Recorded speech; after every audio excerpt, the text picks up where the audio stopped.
This one is Japanese Karuizawa. This is 200 pounds per shot. Hey guys, it's Jay at the Craft Whiskey Boys. We are here in Hammersmith, London, starting a new series which is our top whiskey bars. And the first stop now is the Melody Whisky Bar. It's at part of the restaurant whiskey bar in the St. Paul's Hotel, which used to be old school.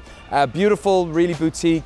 And we're going to go inside and take a look at what type of whiskeys they have to offer us. Hello, how are you? Welcome to the hotel. Let's go to the bar area.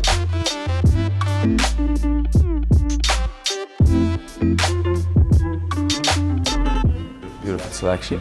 We also have on that side all of the close distilleries whiskey, the expensive one as well. Oh, so you've got a full Cadenhead collection, full Eagle Rare collection, which is all the Buffalo Trace. Also have the Macallans there, 25 years old. Oh, you've also got the Pappy Van Winkles. Pappy Van Winkle. Oh, we have to try some of that today, Bill. We have the Hibiki 17. Yeah. That one. Big fan of that. And do you know the history of the hotel? No, I was actually going to ask you to give me kind of a brief history of the hotel. Obviously there's a restaurant and then there's one of the best whiskey bars in London. How did that come about? Okay, so the hotel started 6 years ago. Okay. So it was St. Paul's College, and then they refurbished it and made it like a boutique hotel. Okay. So 2 years ago, the F&B manager decided to put the whiskey bar. So it's only 2 years? Only 2 years. So he came up with this idea because in this area, Hammersmith area, there's no one selling, like a vast selections of whiskey. Yeah. Usually they go to the city center. They have to go to city Mayfair, So now they're going here, even far from Turkey. And I met someone from that traveled here specifically to see this whiskey bar. China. So yeah, they traveled here. They stayed at the hotel just to try some of our whiskey. Because I tell you, it's quite rare to see Pappy Van Winkle served by the glass. There's a handful of whiskey bars in the world that do that. The idea that we managed to, to put in this bar, we want the rarest whiskey so that the people can taste it. Instead of buying the whole bottle and like tasting it inside their room or inside their living room. So the idea is the people to enjoy the whiskey, the rare whiskey that we have. So you said the word tasting. Let's taste some whiskey. Yeah, I'm sure. thinking.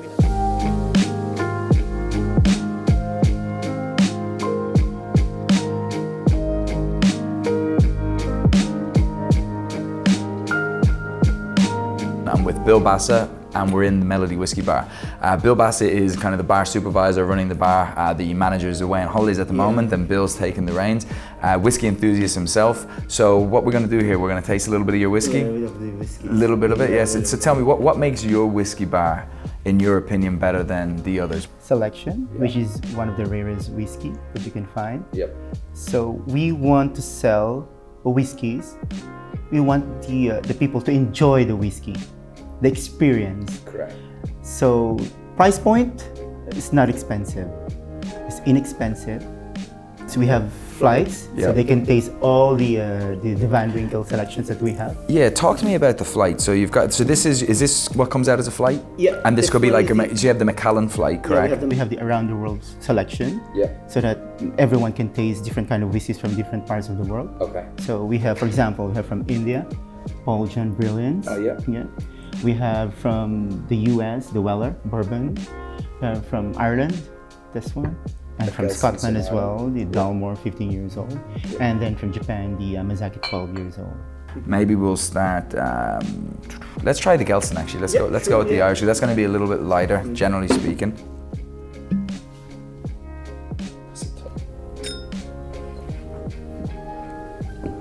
Yeah, so it's obviously quite light in colour for a 12-year-old, so my guess is that it was sitting in a second fill rather than a first fill bourbon, and it probably just spent its whole life in bourbon.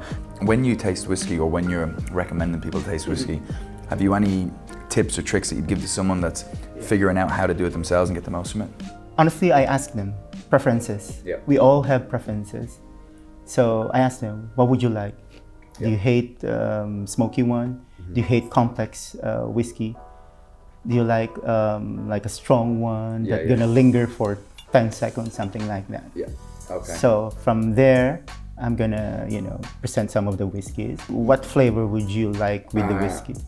I like deep flavors. So, for example, we're just about to release a whiskey called the Devil's Keep, and we've done the triple cask finish on that. So, initially started in first fill bourbon, American oak. Then we took it into port French oak. So it had 7 years, but it was a tawny port, so a real deep dark port. It's a very famous port that we can't say for marketing purposes, but it's port sat in that for 7 years. Then we went in there. And then from the French oak, we took it into virgin Hungarian oak. So I had 3 different kinds of oak.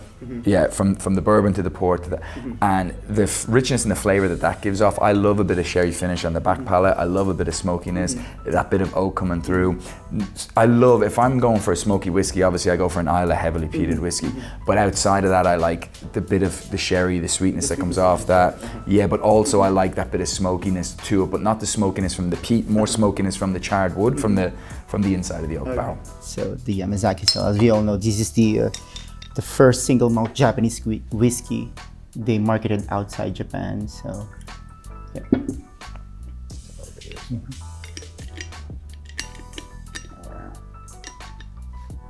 Straight away you're getting like kind of like an orange marmalade or apricots maybe. Really interesting nose.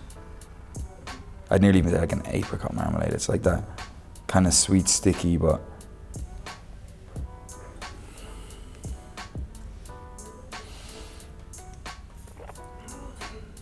oh, lovely. Yeah, you're getting the finish is nice and long. And the palate, you're getting a tiny bit of cinnamon, spicy fruits. The finish is some pineapple kicking in at the back, which is quite interesting. But yeah, that's really nice. Yeah. It's a lovely whiskey.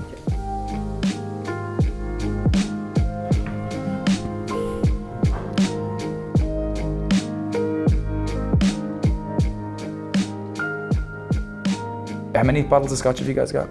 A lot, like 200 and counting. Of Scotch? No, Scotch I think it's like 150, something like that. Still quite good. Yeah. Still quite, and you're only a recent whiskey, about 2 years? Like 2 years so ago. Imagine 10 years from now, how many whiskeys you're gonna have. This whole place will be full of whiskey. So tell me, what's your rarest whiskey in the bar? This one. This one here? The Karuizawa. This one, it's from a Japanese distillery. That daft smells really, really nice. Nice spice in the back palate coming through.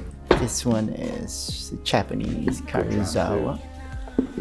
This is 200 pounds per shot.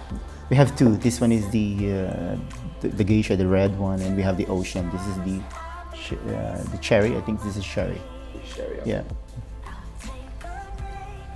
Let's have a look at this. So it's distilled in '99. They bottled it in 2016. So it's a 17-year-old sherry cask, only 320 bottles. So bottled at cask strength at 58%. So we'll take a little sip of it at that, and then we'll try and add a couple drops of water to open it up. Interesting. So how often does this get ordered when people come in? If someone comes in and said, what's your best whiskey, would this be what you say the best, or is this your rarest? The rarest. The expensive one, I'm gonna tell them. But this one is nice. I tried this one. How many times I served this one already? Like 4 times already, I think, or 3 times. Yeah, same guy. You've served it only 3 times? Yeah, same guy. Oh, same guy that's come and ordered it each time. Very interesting. So how often do you get someone coming in ordering very expensive whiskeys? Like once in 2 months, like something so like that. People aren't coming in and ordering. The expensive one, yeah. They're normally coming in and just ordering single malt. The single malt, yeah. Yeah, what, like 10, 20 pounds a shot? Something like that. Yeah. And who would you say your ideal customer is in here? Who generally comes in? Generally, people around the area. Okay, it's not. And what about the people who stay at St. Paul's Hotel? What type of customer is that? Usually they drink wine. Yeah. Okay. Yeah, they drink wine. So in the future, we are thinking about combining food with a whiskey. Very nice. Do like a whiskey pairing. Yeah, something like that. We've sampled a lot of whiskies here, and thank you for sharing. This has been a great little day. Great, look, the amount of whiskies are phenomenal. So your favorite whiskey, you told me, is the Octomore. The Octomore is my favorite. And that's what got you into whiskey initially. Okay. Because I love smoky whiskey. Yeah. Heavily peated. A big fan. Big heavy, and that's obviously the most heaviest peated. Or this one, and then we have another one, the Octomore as well. Oh, okay. Yeah, the Octomore as well. There's another Octomore, but this one is my favorite one. Your favorite. How do you drink your whiskey? For anyone watching that kind of, you know, you're in the whiskey space. I like it neat. Okay. I like it neat. I like it like taste the flavor, to smell the whiskey, the aroma of the whiskey, and to linger inside my mouth for 5 seconds or 10 seconds. Okay. And do you add water to open it up a bit? Do you add ice? Yeah, especially with this one. Okay, let me just make almost. Yeah. They said under your nose, but no. I like to smell it like this.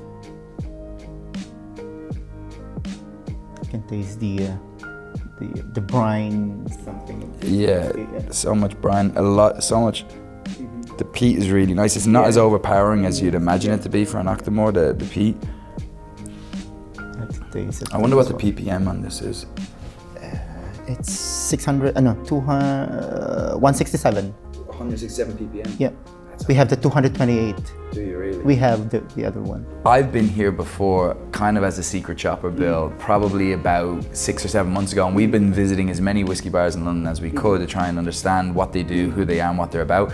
And then we shortlisted you into the top. So #1, congratulations, you're in the top 10 whiskey bars in London. You're welcome. And look, it's deservedly so. I mean, the amount of whiskies that you guys have on offer, over 200, the amount that you let me try today, the knowledge that comes from obviously your F&B director, yourself that's in the whiskey space, relatively a short space of time compared to some people, but your knowledge is so strong. You definitely have to come try it out. Tell us a little bit, what time you guys open till? We open around 6 o'clock, 6:30, 7:30 in the morning for the breakfast. If you want whiskey breakfast as well, you can whiskey try. Breakfast? Maybe, because we have the champagne breakfast as well, so you can have it till 11 o'clock in the evening. If you are staying at the hotel, 24 hours with the whiskey. Thank you so much. Thanks very much, Bill, appreciate it. All right guys, that was the Melody Whisky Bar here in Hammersmith, which is at the St. Paul's Hotel. Brilliant place, loved to do the flights of whiskey. I love the fact that they allow you to take drams of very rare whiskies instead of having to buy the whole bottle, which is really cool. Bill Bassa, he's their bar supervisor, very knowledgeable given that he's only in the whiskey space a short period of time. Their F&B manager, I would imagine, is a lot more knowledgeable, but he's a very sharp guy, really, really good to meet him.